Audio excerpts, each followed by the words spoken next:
Derrick, man, really excited to jump into your story, man. Really appreciate you joining us on Intangible Podcast. Man, welcome. I'm grateful to be here, man. Thank you. Thank you for the opportunity to invite, man, and thank you for the platform. Absolutely, man. I got to pull up my notes here and look back at this thing because you've done a lot since you've transitioned out of football. And so, as I start to think about, all the things you've done, you've written a book, you're an author, you're a motivation speaker, you're an entrepreneur. You've even started all kinds of programs and foundation pieces that looks at how do we transition out of sports, and so when you start to look at, the career you've made, I always think about how did that become that, and so I want to go back to your upbringing and talk about where you're from, how you grew up, and how did those pieces shape the man who you are today in that human inside, that athlete that I like to say. Man, that's real, bro. Well, for one, thanks. And look, those things are just a part of the grand scheme. But growing up in Southwest Atlanta, being raised by a single mom with 3 kids, it was more of the hustle, man. Seeing my mom do whatever it took without having any excuses, waking up day after day, wanting more, wanting better.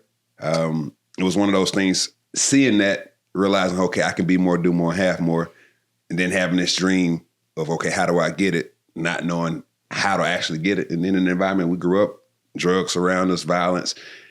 I seen the dope boys, and then I seen athletes. So, football eventually became the vehicle, but sports initially was the vehicle. And then over that journey of moving around, moving out of the inner city, my mom actually getting married, finally having some help, and then him getting transferred in his job to Arkansas, which is in the middle of nowhere.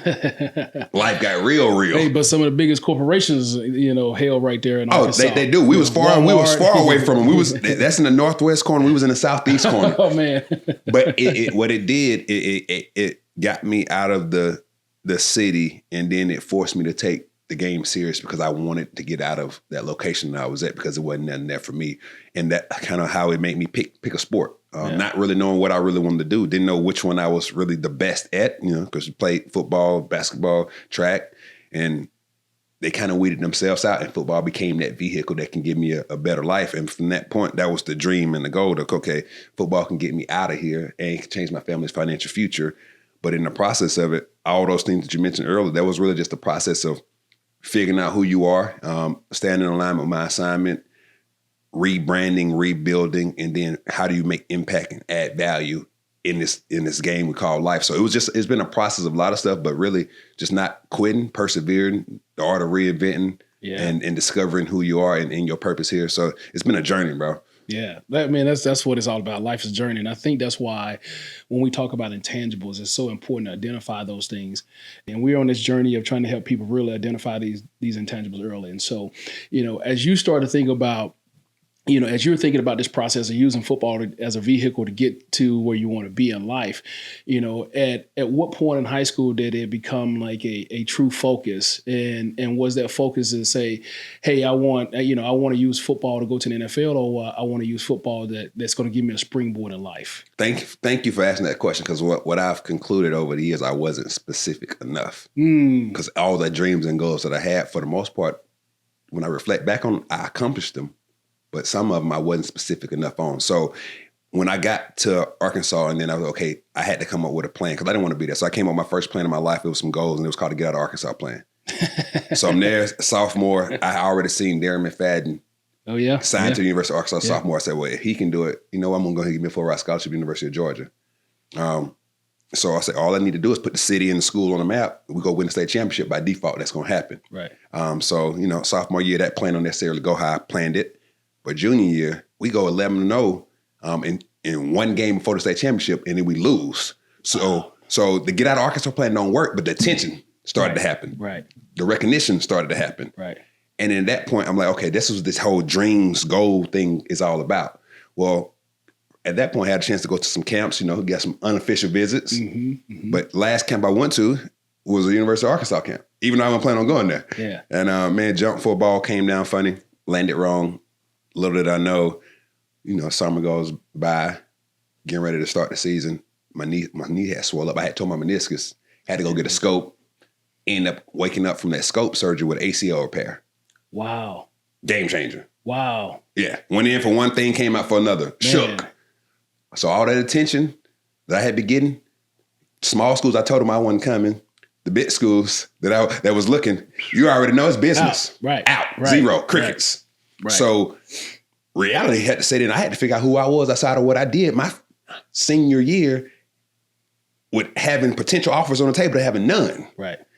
That was that first wake up call. And, it was a lot of questioning of why me, but not knowing what I didn't know. I knew my mom never quit. She was relentless and resilient. I just kept continuing to work out, rehab 3 days a week, 3 times a day, and realized, hey, you know what? I'm just going to come back and run track and get me a full ride scholarship. Delusional, right? Yeah. But that was the goal. Yeah. And man, in the middle of the track season, they got spring ball. I had no clue. And ended up getting put on the radar at the University of Tennessee because they had seen film of some guys that was coming, and I was playing against them in 707.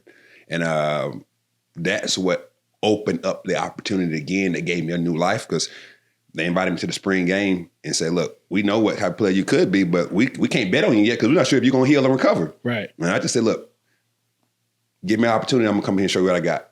And Coach Fulmer opened the door for me. And then I'm coming in this thing 9 months after ACL surgery with a chip on my shoulder. Now I got to go prove it to y'all that I earned it, that I deserve it, and prove to myself that I can bounce back. Because this was one of those things back in that time, man. Guys told ACL, they sit down, they shut it out. It's over. I'm like, that can't be me, because I ain't never seen my mom fold. Right. So I get there, man, and that's when it became real, because I knew I was going to, prior to that get out of Arkansas plan was to get me a full ride scholarship to the University of Georgia and then play professionally. Right. So when I say I ain't make my goals clear, I said play professionally. Right. Get paid to play the game. Right. Get to the University of Tennessee. Year 1, I come out of camp. Hey, coach, I survived coming in with the #1 recruiting class in the country. Played good. Made it through camp. Can I get my full ride scholarship? Coach looked at me and they were like, nah, this ain't how that worked. So I'm like, all right, a little reality check. Maybe I need to do more. Right. Bigger, stronger, faster. Know my alignments, know my assignments. Sophomore year, make it out of camp. I'm back to coach. Hey, coach, I competed with the best of them. Feel like I need to be playing. Bigger, stronger, faster. Can I get my full ride scholarship? And now they kind of like, nope. But now I'm like, okay, bro, what's going on? Right. I'm playing against guys. I feel like I'm competing better than some guys. But then I understand the business. All right, I'm already here. Why would you go ahead and give me what you said you was going to give me? Okay, if I'm already here, so I got to be willing to leave. So now I'm looking into transferring, but it ain't like the portal. Right. You got to go down, or you got to sit out. If you go across lateral. Right. All your credits don't transfer. Right. Bro. So now I'm like, what? And gratefully, gratefully for the lesson, not gratefully for the situation going into that year, a good friend of mine, Inky Johnson, gets hurt. Mm. And walking into that hospital visit, I'm about 3 guys back as we walking in as a DB unit. And Coach Slade said, Ink, how you feeling? And I'm just in earshot. And Ink said something that shook me. Because he got hurt, arm messed up, paralyzed, might not be able to play this game again, almost lost his life. Wow. And as we walked into the room, Coach said, Ink, how you feeling? And Ink said, Coach, I'm at peace. And when he said that, I'm like, bro, my dog almost lost his life. His arm paralyzed. He never gonna play this game again. I'm up here mad, frustrated, angry about a scholarship. Like, not my life, a scholarship. Right. Like, not being able to play this game again, but a scholarship. Right. And when he said that, bro, it just shook me. So at that point, I realized, you know what? This thing's so much bigger than me.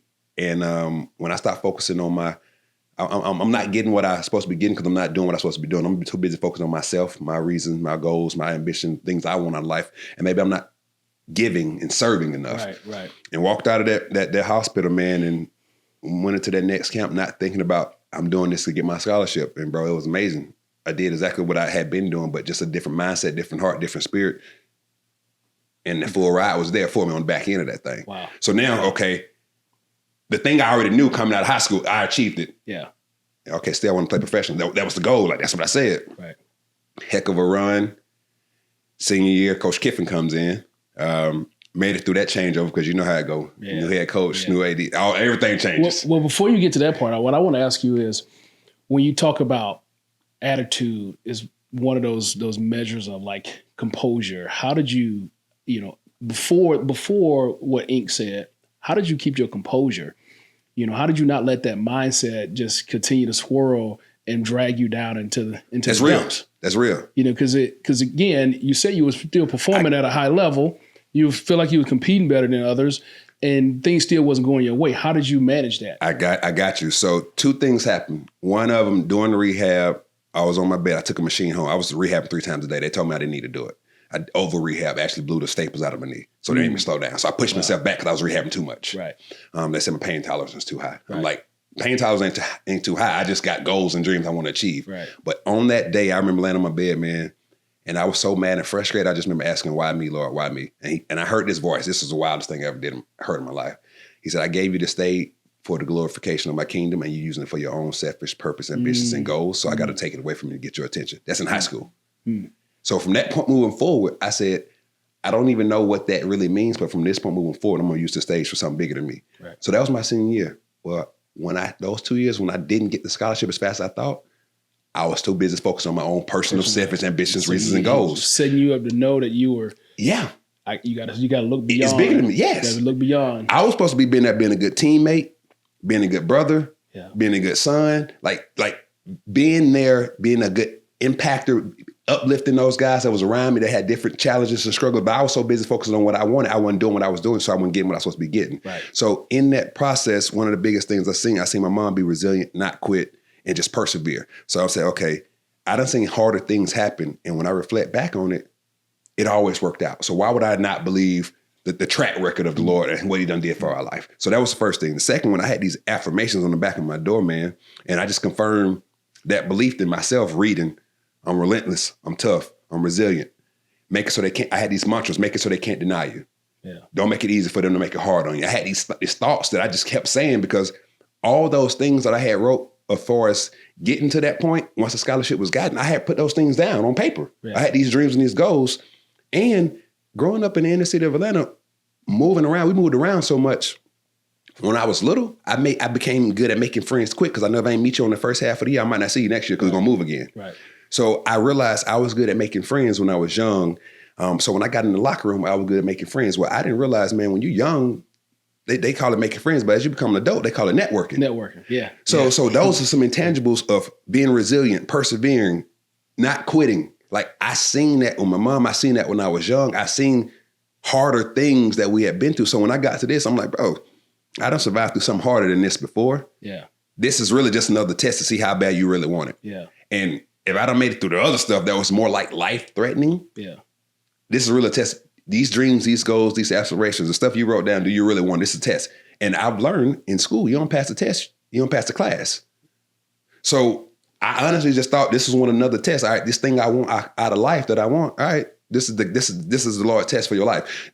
Are you going to do what you're supposed to do to pass the test? Right. And so it was more of a challenge in the grinds and in the mindset of, okay, can you develop and think right, do right, perform right in the midst of things not being an ideal situation for you? Yeah.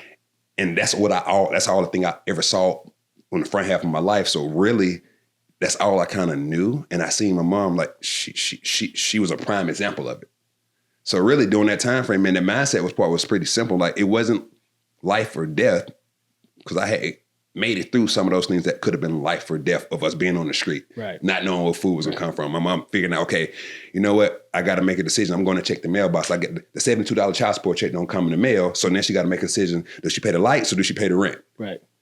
All right. Well, look, we having candlelight dinner because the power going out. Right. Light these candles, eat this food, and hey, go to the neighbor's house. They're gonna boil some water on the stove so you can go pour it in the bathtub. You're gonna have some hot water. We'll get the light. You see what I'm saying? So when you survive that stuff, is like in reality, like, bro, it all worked out though. Man, this is so great because, and I think, hearing your story is another reason why I think it's really awesome and important to be able to have people like yourself to share their stories and why I like to go back to your foundation, where you're from, because just in your upbringing, you talk about so many different intangible. Leadership is built there. Your composure is built there. If you watch your mom going through all these hard things from a composure standpoint, you can get frustrated, but hey, I can't. I didn't watch. I watched my mom. She never folded when she could have. Right. And so I can't be the one to fold. Let me keep my composure. Let me keep working through these things. And so hearing that is it is a huge part of that upbringing. It is a huge part of that, foundation of where you are. And so, and all of a sudden you're sitting here in a place where you got a guy who's sitting on a table, could it be, life or death? And then you get that reminder again. Mm-hmm. And then when you got that reminder again, now you're playing at your highs. Now you get back, because it's not that you playing different. You just playing freer because you're not holding on to, yes, why me? Yeah. I'm supposed to have this, and then you made it about everybody else, and now you're here. And now you're in a transition with a new coach, mm-hmm. and you're not really worried about that because you're doing what you're supposed to do. That's now. it. Take me through that. So new administration come in, new coach come in. Gotta get my own people. Whew, that's the name of the game. Gotta get my own people. I Yeah. never forget. So first day, coach come in, man, put all in black jerseys, not your number, black jersey. Get on this line, and we running these 110s. No, man. You don't make the time or you stop. Pack your bag. Built for this. Let's go. I'm just running with my guys because look, bro, you ain't gonna break us on this. Like, come on, bro. How many of these? Bro, we stopped counting after 25, bro. Oh, we stopped counting after 25, bro. It was literally running until they got tired. They wanted to. They were trying to weed out. They got to weed some guys out. Yeah, and there's some guys that didn't make it. Yeah, but the DB room, nah, bro. Hey, yeah. Let's go. So we made it through that test, and then they had their one-on-one evaluation meetings. It was some guys that didn't make it through it, but on the back end of that thing, I made it through. Coach Money Kiffin, Lane, we had our meeting. Hey man, we're gonna make sure we renew this scholarship because that's what people don't know. This thing a year-to-year basis. Right. This thing business. So we got in that thing. The work showed up, but the leadership showed up. All the stuff, not just working on myself or being better teammate. Being good in the classroom, being a good leader, being a good example. Actually, giving my all for Tennessee. Yeah. When they go back and check the film, check the work, check the weight room, check the grades, talk to the people. It was showed up, but prior to that, if I would have been so busy, focused on me, myself, and I can't say it would have showed up that way. So that was one of those things that it opened up the door. It was a great blessing, and end up having one of the best times of my life because change in scenery, you get a different change in atmosphere, environment, and you see the business side of how this thing really works. Yeah.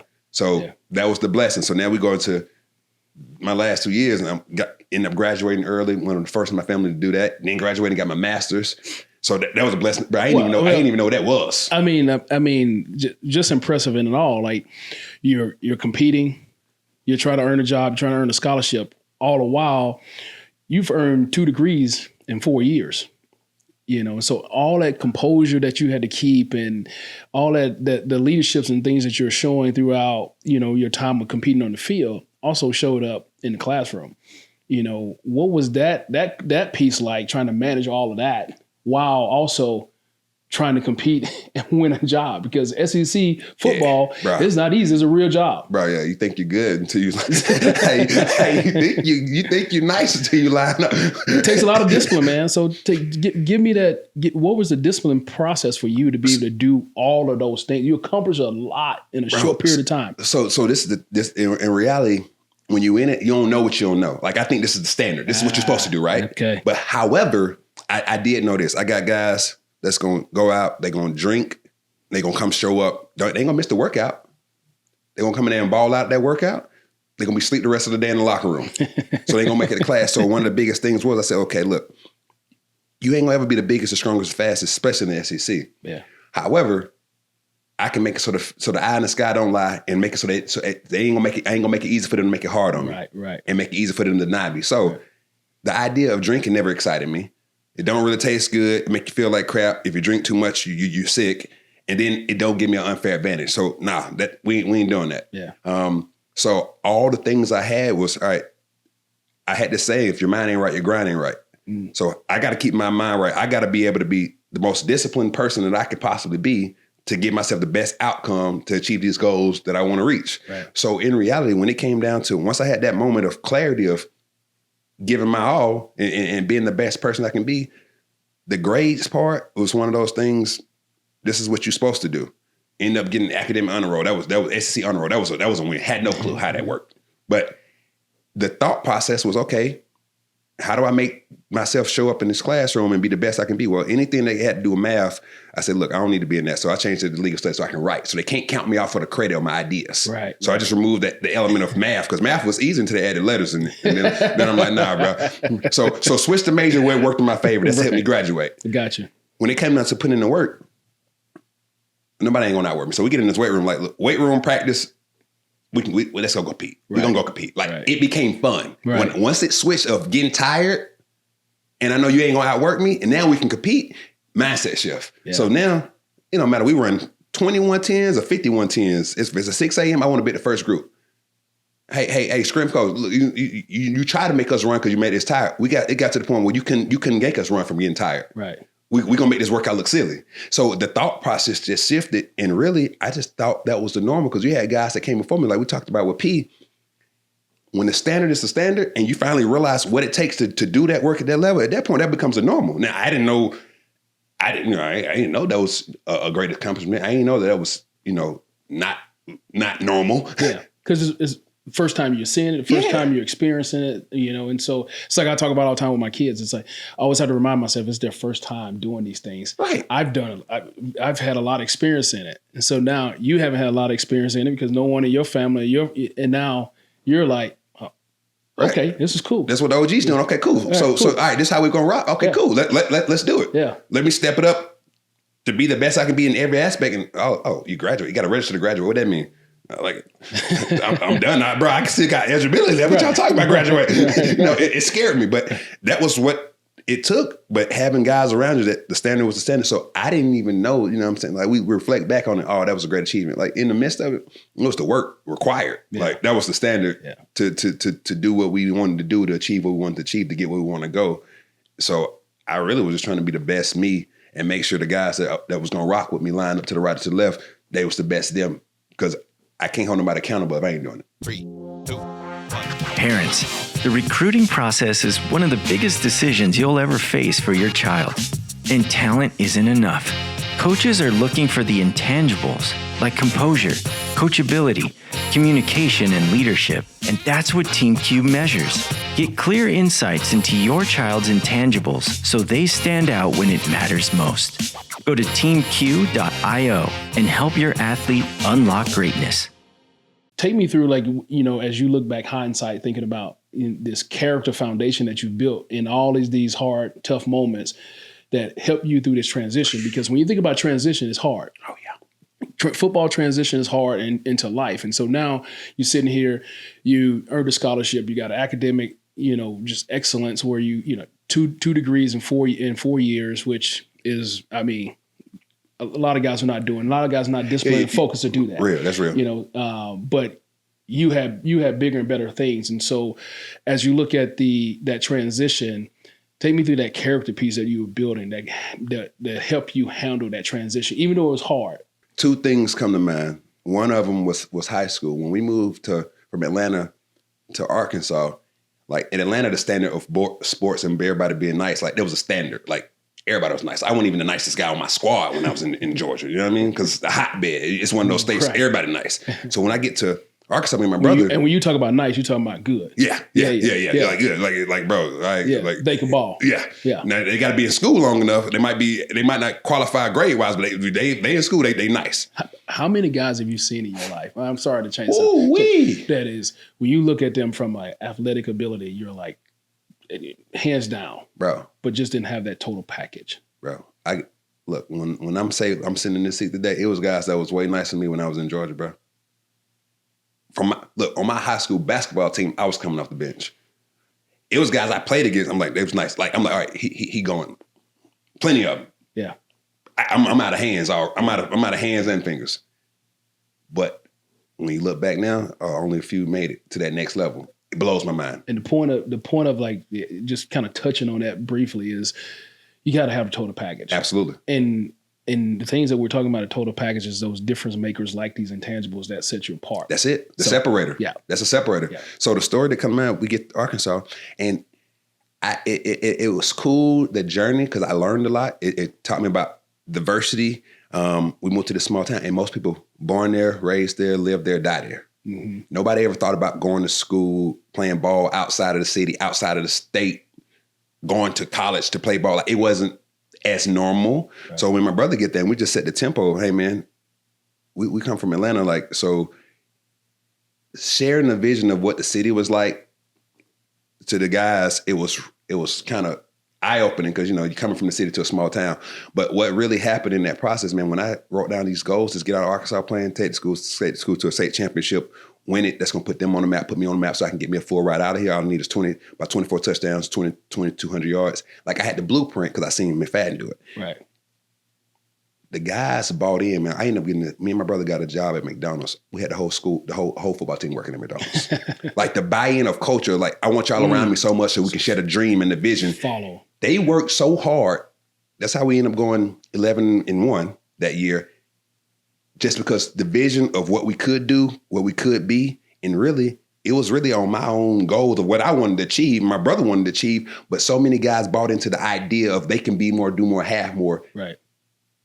That we went undefeated in throughout the regular season to the last round of the playoffs. Right. So that was the first lesson I learned, man. You can rally the troops when you know how to set the vision. Mm. And when you're a part of this thing and you can communicate, meet guys where they at, and help them see that they can be more, do more, dream bigger, and they got what it take, they gonna buy in. So that was that first thing that registered to me that I had no clue about. Yeah. So then when I get to the university, it was one particular time I'm sitting in class with some of my teammates, man. We had our gray hoodies on, you know, and at Tennessee, first 3 rows or right in the middle. You know, the standard. Oh yeah. Checking you off the list. That's it. In class. Class checker coming through, they looking right there. They don't see you. You ain't in there. You going to hit these. You stadiums. already know what it is, right? So we think they still do that today, bro. I don't. It's hard to tell me I got to come to class. 2 minute online class. 2 minute online classes. Yep.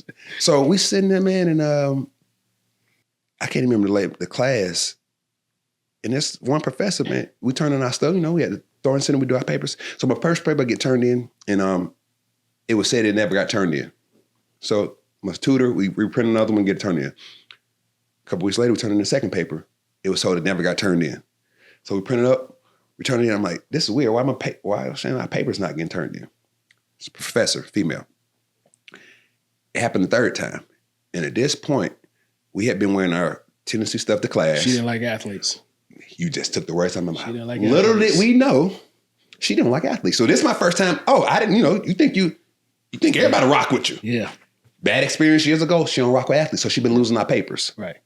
At that moment there, I said, you know what, bro? I'm sitting with the boys. We ain't really do nothing, but just by association, she tried to get us failed. Mm-hmm.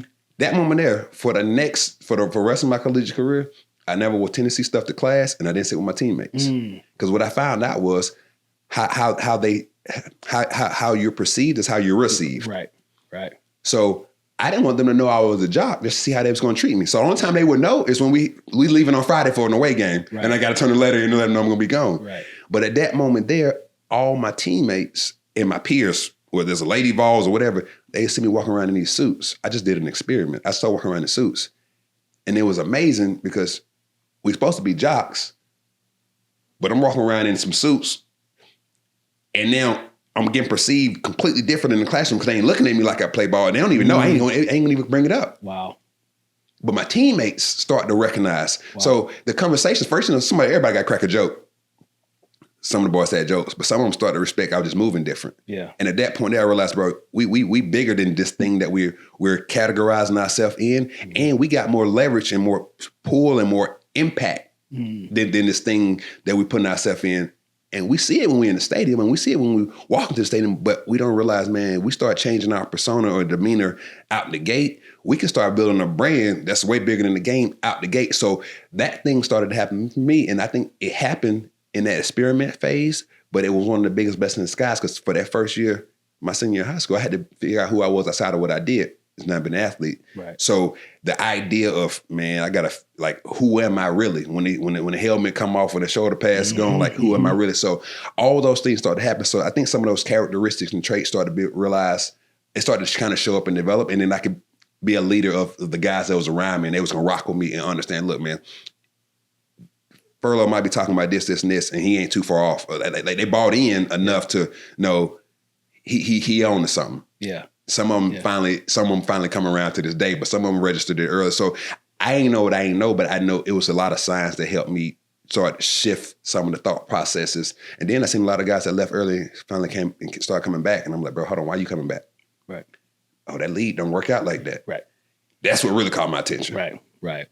Well, I mean, we talk about that. You're talking about building a brand. All these things are starting to kind of come to life for you as you're going through these different experiences.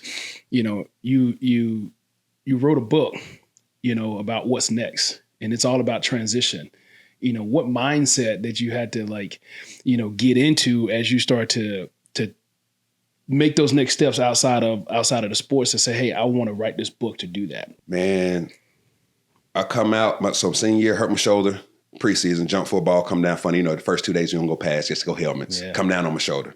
Third, grade 3 sprain on my AC joint. Yeah. I had a 2. I think I'm like, bro, this thing broke. I'm thinking, So War Sully the whole year, hurt it again during our pro day. They're like, okay, you might have to have surgery or do a rehab in 6 months. I'm like, bro, I ain't doing all that. I already seen guys come back, leave. So at this point, I'm like, I got to figure out what I'm going to do. So the mindset was, okay, I had met some guys. They were highly successful. None of them played sports, but they was making league type money. I was like, what do they do? Curious. They was in sales. And some of them was entrepreneurs. Those were the first 2 times I seen, you can make league money without being league. I thought you had to sell drugs, be a rapper, or play ball. You know what I'm saying? Right. So I hopped into the sales game. I didn't know what I was doing. And they call it ignorance on fire. I didn't know what I was doing, but all of a sudden, I like that. I was able to get some people in the door, and we made some money. I made $20,000 my first 2 months. I thought I was rich. Yeah. And then it get to that part was knowledge on ice, because I'm starting to listen to these cats. I'm like, hold on, bro. This product do that? Hold on, they lying. So now I don't want to take no action. I'm like, bro, you lying to people. And I'm just the one that's going to get the people in the room. So at this point, I'm like, okay, I got to figure this thing out on my own. And at this moment here, it finally hit me, because we're going through slow time of the season, and it's full commission. And nobody ain't talking about taxes. And what nobody didn't tell me about is on cancellation. Is this full commission? They do what it's called. They're gonna come back and get that money. Clawback. They're gonna come back and get that money. Yeah. So all this is going on. My sister's going through a hard time. My mom adopted my 2 nephews. I said I'm finna help her out because I'm making this money now, right? And life done hit. And at that point now, I asked myself this question, man, what made me elite in sports? What can I learn from the game? What did the game give me? All the years I gave the game something, what did it give me back? So I actually sat down and did an assessment of what the game gave me back. Yeah. And that's why all these intangible transferable skills start to come to life. And it is so interesting that we go through life talking about, we building all these different things in sports, and we still haven't been able to identify it. And now we're at this juncture where it's like, okay, we're in life now. It ain't about ball anymore. It's about life. Now I got to figure out all these pieces that I learned. Yep. And now I got to figure out, how do I incorporate this in life? It's all there. Yep. The foundation is there. Yep. Man. So the book part came after I figured this out. So I'm like, okay, what I had to learn a new playbook when Coach Kiffin came in.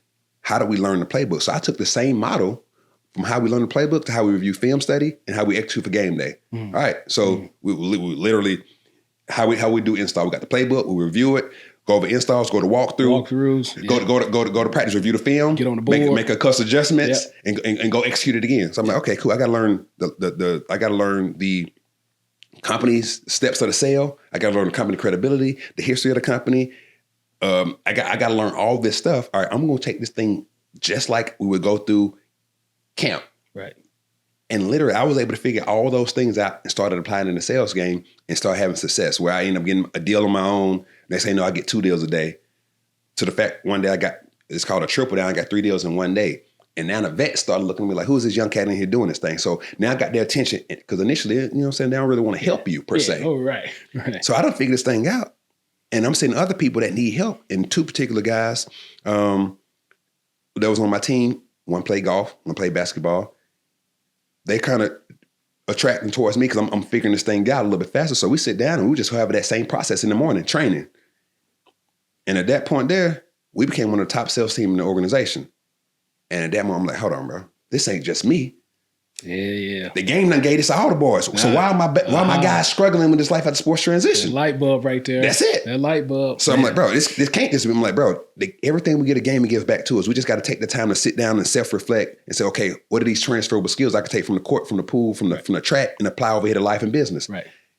And that's when it hit me. So that was over a 6-year time frame. These thoughts just kept being on my head. I couldn't shake it. Right. I wasn't planning on writing no book. Look, and luckily in college, my Spanish grade was higher than my English grade because I had help. But me and grammar, no.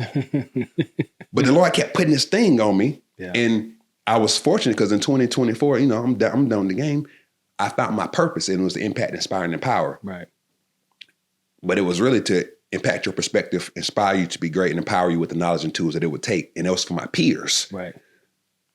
The book was written 2 years after that. But all the context and the thoughts were started 3 years before that. Yeah. Yeah. So that's what it was one of these burning things. And really when it came down to it, man, I left. Me and my wife normally go away for the new year to reflect, refocus, refuel. We come back, we in this job, golden handcuffs. It's great. I finally, make 6 figures. First time I ever did it in my life. I didn't even know what that felt like. It was great. So we get back into the beginning of the year, 2016, man. And it's January 7th. Go into the office. Head guy having a bad day. They come in there talking crazy. I'm like, and I just don't rock with everybody like that, but it's all good. So I shrugged it off, go about my day. And at that point, I'm like, bro, I don't even really like these guys like that, especially how they move. You can't move like that. That is not honorable. So next day come in, they said something wrong. I just say, you know what? I think I'm gonna go home for the day. I got my stuff, I bounce. And I'm on the way to the crib, a Steve Harvey clip shows up. And he had just released some book. And it was like, if you never jump, you never know what it's like to soar with the eagles. Man, I told my wife, I said, yeah, I think I'm gonna call it a day and do something else. She was supportive. She probably didn't like the journey. She didn't like the journey over the course of the years, but literally hopped off the porch, bro. And that was on the 8th.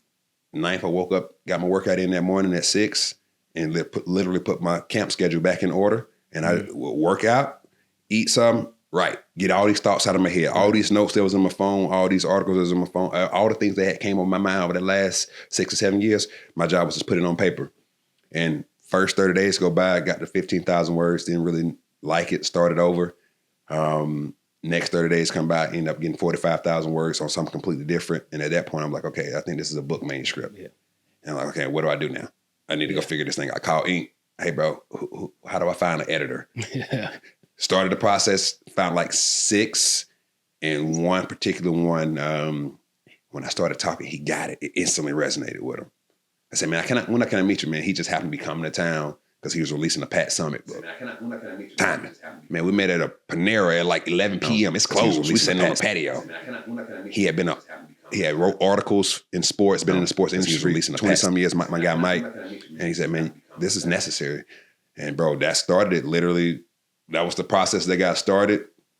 6 months later, the 2 books dropped. That was the process that got started. 6 months later, the 2 books. That was the process that got started. 6 months later, the 2 books. That was the process that got Tennessee playing at the Dome. Man.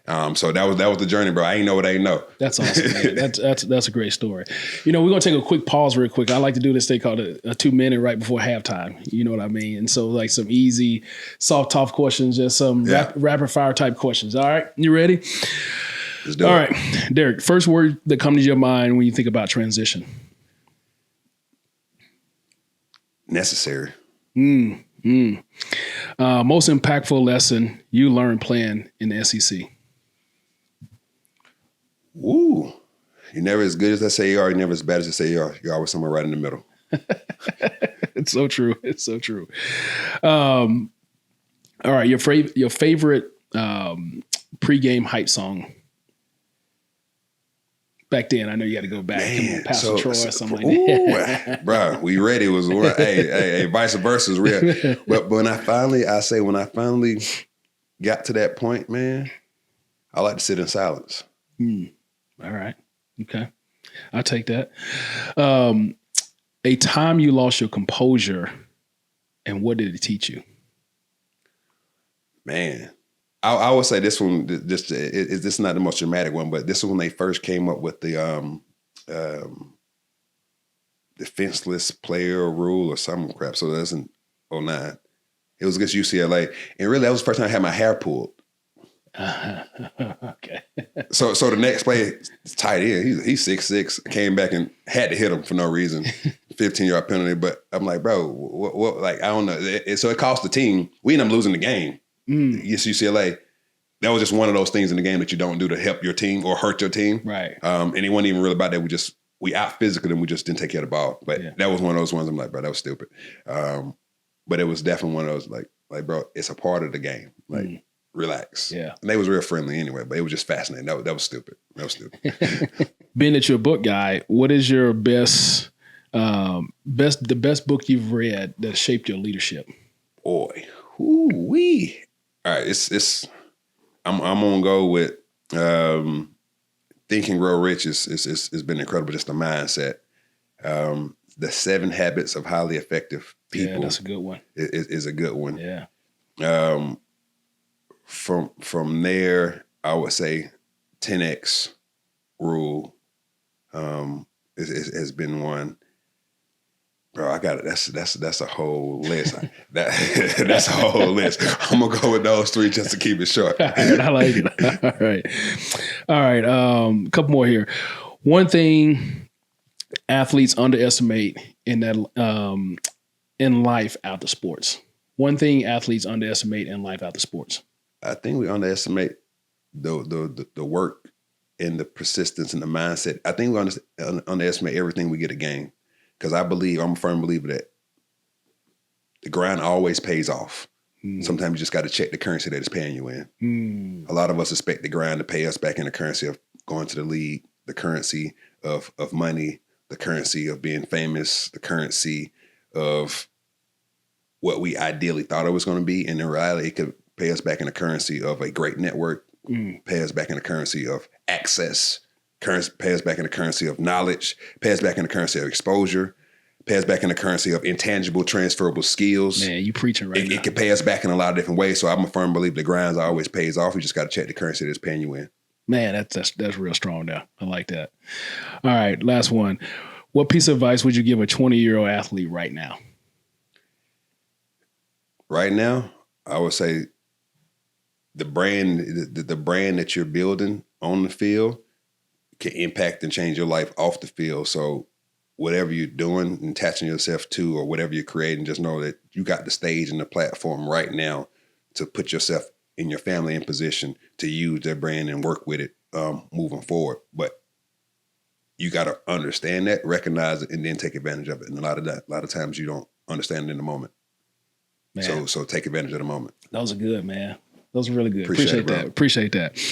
All right, we're going to jump back in here. And as I started to think about, communication, leadership, the entrepreneur process, you've built programs like Athletes, Entrepreneur, and Sports Life Business. And what was the leadership pieces that you wanted to bring out of guys as they were going through your programs? So thinking about communicating them, it was one of those things I got exposed when I got exposed to sales and business. I was around mentors and they said, man, they had the best stuff in the books. And I knew I wasn't a reader. So I'm like, okay, I got to start reading. So that's when I started reading. And like, man, they gave some game away. So one of the biggest things I wanted to do was like, hey, how can I communicate like my ebooks in a short, a digestible format that's 1 or 2 pages that if I wasn't going to read it earlier, I would expect another guy to go read it or another athlete to go read it. So how do I give them the cliff notes that they can, that's in their lingo, that they can accept and receive, that hits them where they can understand it? Because some of these books, if you ain't been an avid reader or ain't been working on that skill set, it's going to go over your head in one ear after the other, or you might not get it. So the thought process was short, sweet, in their lingo. Because it's been said probably in 7 different books, 7 different people, but if it ain't in the way you can understand it or ain't delivered in the way you can understand it, you still ain't going to receive the message. So my biggest goal was some of the stuff I had learned and I had been reading, how do I re-articulate it in the athlete lingo that now, if you go read this, you're going to receive it. And okay, if you don't read it, how do I put it in an audio? Or read my own book to you. So then you at least listen to it. I wanted to remove the excuses. Because I know sometimes, man, at that point in life, you get it. Like, you ain't trying to do nothing else. Could I honestly say I was going to go read it? Nah. It took a minute. So just being mindful of that thought process and then just understanding, man, the game ain't given away in these books, but if you don't open up the books, you ain't going to get the game. And you can't play the game if you don't know the rules. So I got to be able to do my part, at least give them the rules. And now, hey, if you don't go read the book or go listen to it and I don't put it in your lingo, that's on you. No more excuses. Right. So we're really just trying to move the excuses and the roadblocks. So the guys that was coming behind me or the guys that was coming with me can't say I didn't know this or nobody did it for me or I didn't understand it, and trying to dumb it down and simplify it as much as I possibly could, because I was fortunate enough to be able to articulate it and consume it. So how do I help pay this thing forward? Yeah, makes sense. When you look at where we are today with NIL, the transfer portal, and you think about athletes right now thinking short term because of those things and not thinking that long term, not thinking long term about their future and their career, what does good leadership look like to help young athletes, understand how to put these processes in, to learn intangibles, learn what a long-term plan looks like for them. And then what does bad leadership look like? So I think we got to ask the question, where are we expecting this leadership to come from? Because on the coaching front, they there to win games. They job on the line on the game. Right. Career on the line on the game. So especially now when it's 2 or 3 years, you're out. Yeah. So that's the game. Now, if we're looking into the spaces that are around the athletes, all right, player development, some of them are there for player development. Some of them are there to put more bodies on the field, get more coaches. Right. So that could be the case. But if we're looking for true programming, the programming is, look, this thought process that you have, how do you go out here and build yourself a good brand? So now this deal that you have, and look, all deals ain't good deals. And how do you monetize this thing and stop just thinking about the dollar right now? How do you look at equity? How do you look at, hey, what's in the line with my life and what I want to receive? And how can I add value to these organizations and these companies that makes them want to keep me around? Yeah. And then the other part of that is, okay, what are the things I need to be learning that's going to put me in position to win? So if this thing ends today, I'm ahead of the curve versus behind the curve. So, all right, what does financial literacy look like? Who's teaching me about Who's teaching me about taxes? Right. Because, okay, I'm getting this money right now. I'm going to go buy a chain in a car or something like that. Like, am I paying taxes on that? Or when am I supposed to take taxes? So the biggest thing I would learn is working on your circle. I had some mentors told me a long time ago. And this is kind of funny. My mom said it when I was young, birds of a feather flock together. I heard it, but I ain't hear it. Coach Foreman said it when I got to college. He said, starters hang out with starters. I start to get it. Then I had some business people tell me, there's some mentors that said, if you hang around with 4 broke people, you're going to probably be number 5. You hang around with 4 wealthy people, you're going to probably be number 5. So at the end of the day, it's your circle. Right. And the last thing that one of my mentors said is that make sure your circle don't look like you. So when I was talking to these young guys, or if I was advising an athlete right now, good leadership is giving you, hey, what's your team look like? Because when you think about the game teaches about team. Right. You ain't got to be the best. Look, you might be the best at your position, but you got a good tackle, you got a good guard, you got a good center, you got some people that surround you that's good at what they do. So from an athlete perspective right now, if you know you just coming into some money or new opportunities, who's in your circle? You got the best people around you from an accountant perspective, an attorney perspective, a brand perspective, not just having the bad leadership around you as yes men telling you yes. They just want to hang out with you. That's bad. That's all bad. That's it, yeah. They want to look cool with you, ain't really shooting you straight. Right. They just telling you what you want to hear because you the one who got the power, or you can make them look cool. Right. So being able to articulate who got your best interest in heart for the long term, and half of the time, if they ain't saying the tough stuff to you or the hard stuff to you, they probably ain't got the best interest at heart. So I would say you got to have that accountability factor of who keeping it real with you and actually just not saying yes because you got the positioning or you got a little power that they like. Yeah. So just being able to articulate the differences and realizing you got 2 people around you, the construction team or demolition team. Either they tearing you up or they're building you up or they're tearing you down. And you got to be able to articulate that right now because at some point in time, once it's all said and done, and you get a chance to see that, you're gonna see who around. Right. Exactly. Because this game's gonna go. It's fleeting, man. Yeah. It has to go. It's gonna come to an end by choice or by force. Right. Right. Well, man, there's so many more questions I want to ask you, but I know we're coming up on time because you're a very busy man. But what I do want to ask you about is X-Hunger. Why don't you tell me a little bit about that in the philanthropy world? How does it all fit into your purpose and your leadership style? Well, man, X-Hunger is one of those things that I was fortunate I got exposed to when I was still in school. It was initially called the Scarecrow Foundation. The founder walked into his restaurant and I smiled. He's like, man, you need to have your own show. That's my guy, Jimmy Buckner. And had no clue what that relationship was going to be like. But playing ball, I know we had a stage, and we just started doing these events, entertainment with purpose. I would just volunteer showing up, and people would come because they wanted to hang around football players. And we was able to raise awareness and proceeds, and we would donate it to the food pantry. And that's how Scarecrow Foundation was started, entertainment with a purpose, me just volunteering as a junior. And over the period of years volunteering, we said, okay, how do we scale this thing? We need something that's cool, that's catchy. And X Hunger became the name, that's scalable. And we said, okay, we can help end hunger in the world, and we can help X hunger out. So how do we do that? We know these food pantries need more volunteers and more supporters. Well, who has the most energy and most time? High school and college students. Well, guess what they got to have these days? They got to get service hours. Right. So how do we connect these high school and college students with these food pantries that we serve? And man, we've just been able to put a program together called LOVES, LUVS, Located Food Pantry, Understand Its Mission, and then go volunteer and support.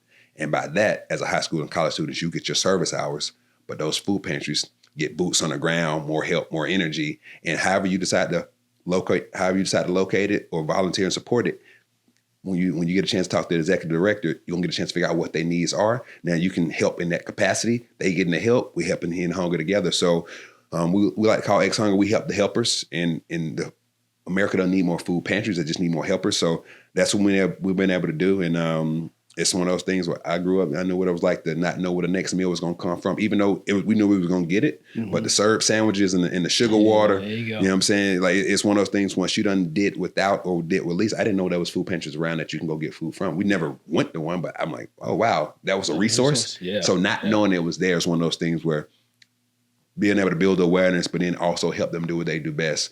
It's one of those things. It's been a blessing to be able to do. So now we're just on a mission to be able to help do what we can do and help end hunger in America and continue to spread the word with X Hunger and give these.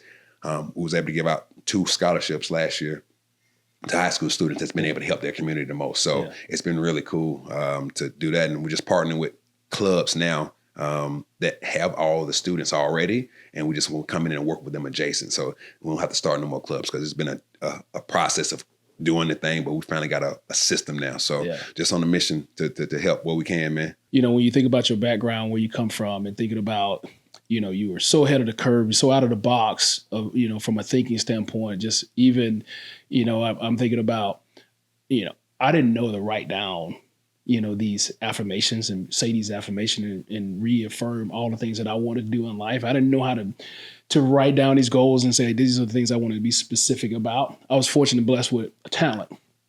And my talent was to play football. And it took me years to really cultivate what that really looked like, to really understand what my intangibles were. And so, like, to hear your story and hear the passion and the mission that you're on is really, really impressive, man. I'm really thankful that you got a chance to come sit down here and share your story and talk about these things, man, because I think it's very important, like I said earlier. And so as I think about when we're closing this thing up, as I think about, you know, how I like to wrap up, I want you to think about the different intangibles. When you look hindsight on your life and your career, where you are today, you know, what are those intangibles that has made you who you are today? I would say the intangibles. Well, for one, thank you for those words, man. I appreciate them. And we get a chance to pay that forward with Unrise now by helping athletes from the mental health side, but a lot of the process is that transition and helping them discover those intangibles with the work that we're doing with former athletes. Right. So when I reflect back on the intangibles that helped me, a couple of them come to mind. My people skills that I developed at a young age from all the moving that I did. Mm-hmm. Secondly, playing safety, the awareness and intuition. And then being able to course correct and make adjustments on the fly. Composure, you already mentioned it. And then the ability to take the risk, because you already know you make the you don't jump. Whoo! Hey, you go for it. You better make the play. Right. Goes over your head, then you get beat. The scoreboard gonna light up. So all those things of that the game gave me, when I reflect back on them, man, it was one of those things like I had been building those intangible transfer skills for the longest. And as you know, you get to 10,000 hours in something, you become a professional. Well, the game, when you're playing this game on this high platform, you get 10,000 hours in perseverance, 10,000 hours in consistency, 10,000 hours in discipline, 10,000 hours in getting a chance to see how you're going to handle the good outcomes, 10,000 hours in seeing how you're going to handle the bad outcomes, 10,000 hours in having adversity altogether. Like, you get a chance to do these things in a controlled setting of practice from the game. Right. Most individuals don't get a chance to to practice though how they gonna handle adversity. Right. Practice how they gonna handle being resilient. Right. As at the game, I believe it taught me, hey, look, if you can do this thing in this controlled setting, when you get into this real life, you got some hours in this thing. Right.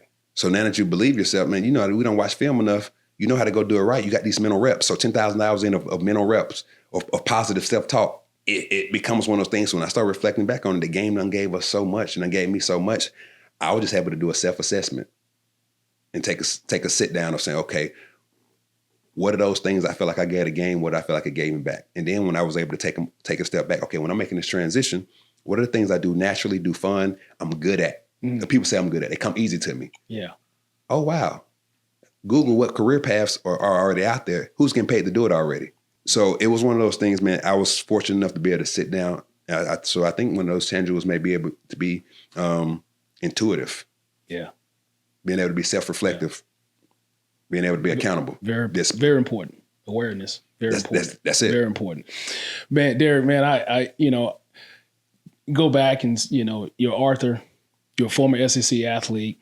You've written programming for transitions. You've written books around transition, and you're also making an impact in your community, through the ex-Hunger process. And so with all that being said, man, I am very grateful to have met you and appreciate you to join us on an Intangible Podcast. It's been a fantastic interview. Like I said, one of the biggest ones that I didn't really get a chance to hit on is that you're a huge mental health advocate. And so I think we're going to have you come back so we can really just spend time on that topic alone, because I think that, that's important, because I do have a theory around that I wanted to get into around, there's two buckets of mental health. There's real mental health, bipolar, schizophrenia, things like that. And then there's mental performance. Come on.